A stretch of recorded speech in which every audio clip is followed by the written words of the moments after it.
అయితే suit case లేదంటే అక్రమ కేసు. దాడులు, దౌర్జన్యాలు, బెదిరింపులు, కిడ్నాపులు ఉండనే ఉన్నాయి. ఒక నేరానికి అలవాటు పడటాన్ని లీగల్ టర్మినాలజీలో హ్యాబిచువల్ అఫెండర్ అంటారు. చంద్రబాబు చేస్తున్నది ఇదే. ఓటుకు నోటు కేసులో అడ్డంగా దొరికాక ఇక నేతల కొనుగోళ్లు ఉండవు అనుకున్నారు. కానీ అప్పటి నుంచి బహిరంగంగా కొనుగోళ్లు మొదలుపెట్టారు. ఈరోజు 3 మున్సిపాలిటీల్లో chairman, 4 deputy mayor, 5 municipal vice chairman పదవులకు జరిగిన ఎన్నికల్లో టీడీపీ నేతల నరాన జీర్ణించుకుపోయిన నేర ప్రవృత్తి మరోసారి బయటపడింది. తిరుపతి టు హిందూపురం, పాలకొండ టు పిడుగురాళ్ల అడుగడుగునా ప్రజాస్వామ్యం కూని అయింది. టీడీపీ, జనసేన గూండాలు ముందుగా ప్రలోభాలతో లొంగదీసుకోవాలని చూశారు. ఆ తరువాత దాడులు, దౌర్జన్యాలకు దిగారు. కిడ్నాపులు చేయటానికి కూడా తెగించారు. అసలు ఈ రాష్ట్రంలో ప్రజాస్వామ్యం ఉన్నట్ట చచ్చినట్ట? డీజీపీ ఏం చేస్తున్నారు? పోలీసులు ఏం చేస్తున్నారు? అధికారులు ఏం చేస్తున్నారు? ఎన్నికల సంఘం ఏం చేస్తోంది? ఈ ప్రశ్నలకు సమాధానం దొరకదు. ఒక చిన్న ఎగ్జాంపుల్ చెబుతా. నెల్లూరు కార్పొరేషన్లో డిప్యూటీ మేయర్ ఎన్నిక జరిగింది. ఇక్కడ మొత్తం 54 స్థానాలకు గాను 54 స్థానాలను గతంలోనే వైఎస్ఆర్సీపీ గెలుచుకుంది. అంటే క్లీన్ స్వీప్ చేసిందన్నమాట. కానీ ఈరోజు డిప్యూటీ మేయర్ను అక్రమంగా, దౌర్జన్యంగా టీడీపీ లాగేసుకుంది.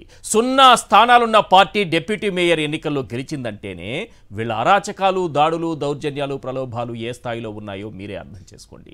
ఇలాంటి గెలుపు ఓ గెలుపేనా? వాపును చూసి బలుపని ఎల్లో మీడియాలో ప్రచారం చేసుకుంటే సరిపోతుందా? ఇదే రీతిలో హిందూపురం మున్సిపల్ చైర్మన్, ఏలూరులో 2 డిప్యూటీ మేయర్లు, బుచ్చిరెడ్డిపాలెంలో 2 మున్సిపల్ వైస్ చైర్మన్ పదవులను కూటమి కొట్టేసింది. రేపో ఎల్లుండో చంద్రబాబు వస్తారు. వైఎస్ఆర్సీపీ ఎన్ని అరాచకాలు చేసినా మేమే గెలిచామని సింపుల్ గా ఓ అబద్ధాన్ని కక్కేస్తారు. ఎల్లో మీడియా అది నిజమని నమ్మించే ప్రయత్నం చేస్తుంది. ఇంతకీ దాడులు, దౌర్జన్యాలు చేయటంలో, అడ్డదారిలో పదవులు కొట్టేయడంలో టీడీపీ హ్యాబిచువల్ అఫెండర్గా మారిపోయిందా? ఈ అంశంపైనే మనం చర్చించబోతున్నాం. రైట్, అంతకంటే ముందు ఒక దృశ్యం చూపిస్తాను. ఈరోజు మొత్తం రాష్ట్ర ప్రజలందరూ కూడా తలదించుకునేలా, ప్రజాస్వామ్యం సిగ్గుతో తలదించుకునేలా కూటమి నేతలు, టీడీపీ, జనసేన నేతలు కలిసి ఎట్లాంటి అరాచకం చేశారు, ఎలాంటి దౌర్జన్యానికి దిగారు, ఒక్కసారి మీకు ఆ దృశ్యాలను చూస్తే అర్థమవుతుంది. అదే సమయంలో మహిళా కార్పొరేటర్లు ఉన్నటువంటి బస్సులోకి చొరబడి వారిని తిట్టినటువంటి బూతులు. ప్రజాస్వామ్యం ఉందా, చచ్చిందా? ప్రజాస్వామ్యం బ్రతికుందా, పోయిందా? ఇలాంటి మాటలు మాట్లాడేవాళ్ళు ఇంకా మన సమాజంలో బ్రతికున్నందుకు మనమంతా సిగ్గుతో తలదించుకోవాలి. వెంకటేశ్వర స్వామి కొలువైన తిరుపతి, లేకపోతే కూటమి ప్రభుత్వం తయారు చేసిన తిరుపతి ఇది? ఒక తిరుపతిలో, పవిత్ర పుణ్యక్షేత్రంలో ఇలాంటి దాడులు, దౌర్జన్యాలు, కిడ్నాప్లు. అసలు తిరుపతిలో వాళ్ళకి బలమే లేదు. 50 స్థానాలున్న తిరుపతిలో టీడీపీ గెలిచింది ఒకే ఒక్కటి. ఇప్పుడు డిప్యూటీ మేయర్ పదవి కోసం ఎంత మందిని లాగారు.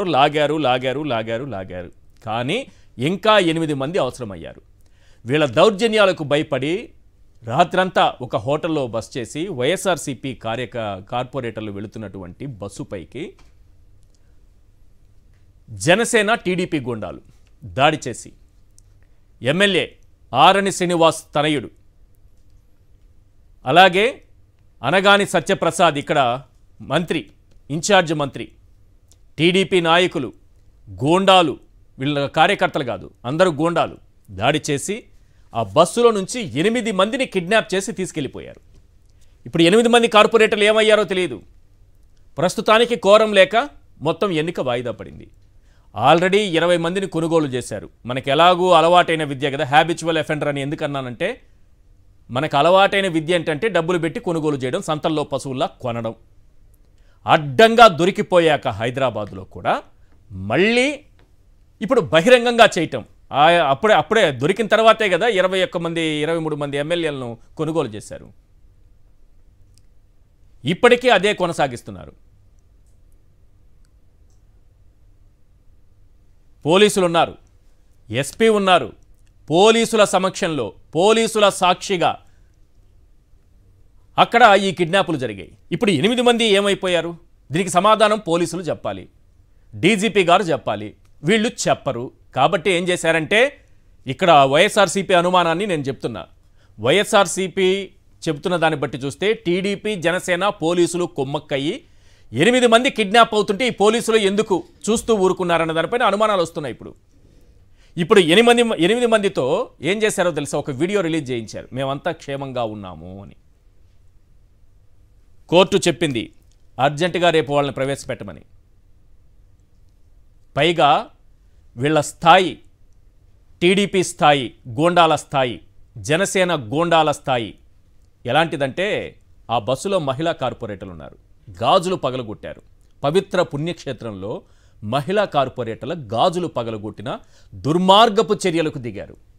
మీ ఇళ్లలో ఆడవాళ్ళకి అలా జరిగితే మీరు ఊరుకుంటారా? ఆ గాజులు పగలగొట్టిన నాయకుల్ని, ఆ గూండాల్ని, ఆ రౌడీల్ని ప్రశ్నిస్తున్నారు ప్రజలు ఈరోజు.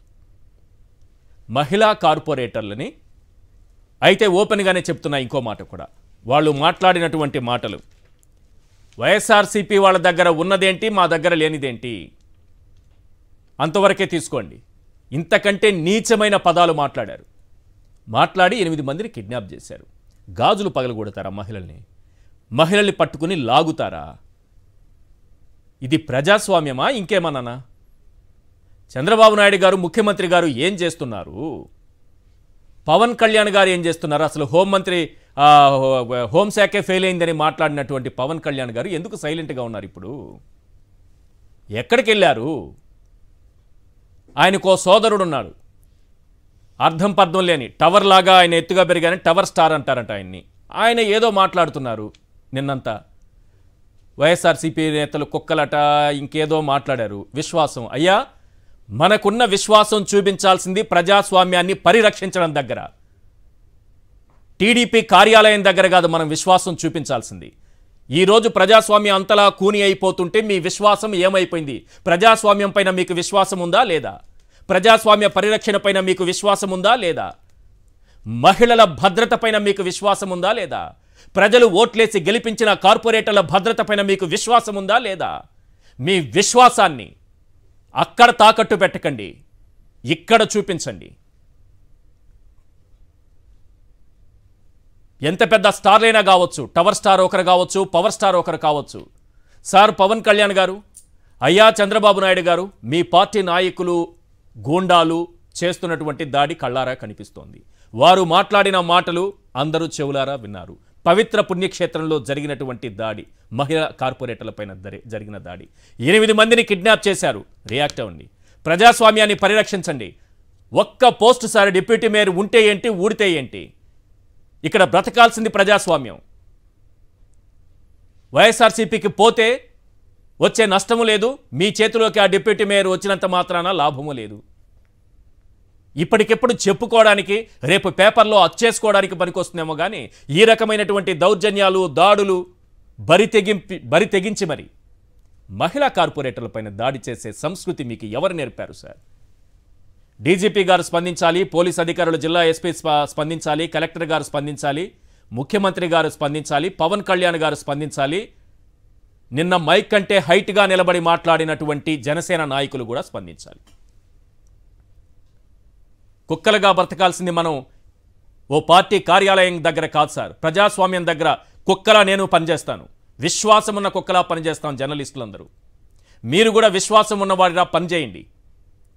మీ విశ్వాసాన్ని ప్రజాస్వామ్యం ముందు చూపించండి, పరిరక్షించండి, కాపాడండి. మహిళలపైన ఈ రకమైన దాడులు చేస్తారా? ఇంత దుర్మార్గమా, ఇంత అన్యాయమా? ఒక్క స్థానం కూడా లేదు నెల్లూరులో, జీరో. మీకు ఒక్కటంటే ఒక్క స్థానం లేదు, ఒక్క కార్పొరేటర్లు జీరో. 54 నెల్లూరులో వైఎస్ఆర్సీపీ గెలుచుకుంది. డిప్యూటీ మేయర్ని అక్రమంగా లాగేసుకోవాలి. జీరో నుంచి ఎట్లా వస్తుంది మీకు? ఎన్ని దాడులు చేయాలి, ఎన్ని దౌర్జన్యాలు చేయాలి, ఎంత ప్రలోభాలకు పెట్టాలి, ఎన్ని ఓటుకు నోటులు నడపాలి? ఇవన్నీ నడిపితే కానీ మన చేతికి అవి రావు. వాటితో ఏం సాధిస్తాం? కనీసం తిరుపతిలో జరిగినటువంటి ప్రజాస్వామ్యం సిగ్గుతో తలదించుకునే చర్యలు తిరుపతిలో జరిగాయి కాబట్టి ఆ ఒక్క ఇన్సిడెంట్ ఏదైనా సరే దయచేసి ముఖ్యమంత్రి గారు, సీఎం గారు స్పందించండి. దయచేసి పవన్ కళ్యాణ్ గారు స్పందించండి. దయచేసి డీజీపీ గారు స్పందించండి. దయచేసి ఎస్పీ గారు స్పందించండి. ప్రజాస్వామ్యాన్ని పరిరక్షించండి. గెలుపోటములు పక్కన పెట్టండి. ఈ కొద్ది క్షణాలు పక్కన పెట్టండి, ఈ కొద్ది గంటలు పక్కన పెట్టండి. ప్రజాస్వామ్యాన్ని పరిరక్షించండి. అసలు మొత్తం చాలా చోట్ల హిందూపురం, ఏలూరు, నెల్లూరు, బుచ్చిరెడ్డిపాళెం, తిరుపతి, నందిగామ, పిడుగురాళ్ల, నూజివీడు, తుని, పాలకొండ ఇక్కడ municipal chairman, vice chairman, deputy మేయర్లు ఈ ఈ వీటికి ఇప్పుడు ఎన్నికలు జరిగాయి. రైట్, ఆల్మోస్ట్ చాలా వరకు టీడీపీ పట్టుకెళ్ళిపోయింది. ఎక్కడ వాళ్ళకి బలం లేదు, సంఖ్యాబలం లేదు, పట్టుకుపోయింది. హిందూపురం మున్సిపల్ చైర్మన్ పట్టుకుపోయింది. ఏలూరు డిప్యూటీ మేయర్ 2 మేయర్లు పట్టుకుపోయింది. అంటే లాగేసుకుంది బలవంతంగా, అడ్డదారిలో తీసుకెళ్లిపోయింది. నెల్లూరు డిప్యూటీ మేయర్ అడ్డదారిలో కొట్టేసింది. బుచ్చిరెడ్డిపాలెం మున్సిపల్ వైస్ చైర్మన్ 2 అడ్డదారిలో కొట్టేసింది. తిరుపతి, నందిగామ, పిడుగురాళ్ల కోరం లేక వాయిదా పడింది. తుని కూడా వాళ్ళ అరచకాలతోనే వాయిదా పడింది. పాలకొండ కూడా కోరం లేక వాయిదా పడింది. నూజివీడు లాగేసుకున్నట్టుగా కనిపిస్తోంది.